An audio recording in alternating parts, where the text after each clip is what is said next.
Salom do'stlar, hozirgi zamonda internet tarmog'i mashhur bo'lishda eng qulay yo'l va aldash bo'yicha ham eng zo'r joy bo'lib kelmoqda. YouTube'da ham otiga o'zbek kanallari esa tezda ommaga chiqarib olmoqda. Bugun Facebook ijtimoiy tarmoqlar, shu jumladan Telegram kanallari orqali taniqli so'z ustasi Mirzabek Xolmedovning o'limi haqida xabarlar tarqaldi.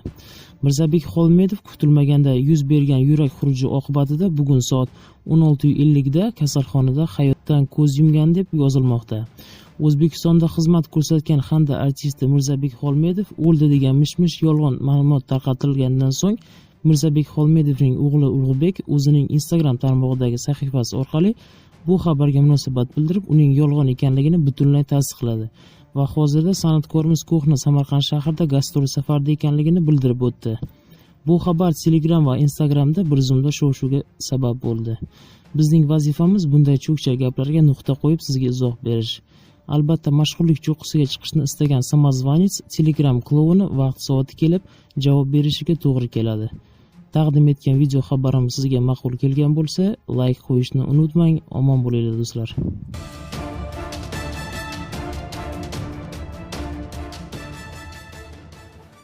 16:50 da kasalxonada hayotdan ko'z yumgan deb yozilmoqda.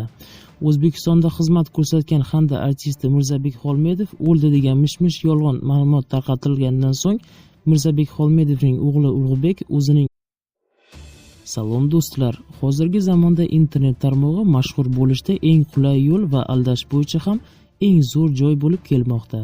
YouTube'da ham otiga o'zbek kanallari esa tezda ommaga chiqarib olmoqda.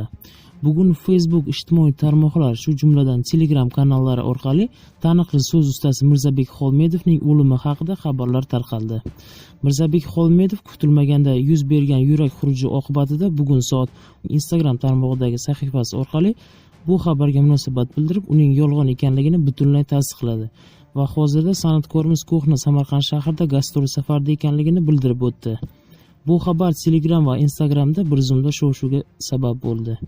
Bizning vazifamiz bunday cho'kcha gaplarga nuqta qo'yib sizga izoh berish.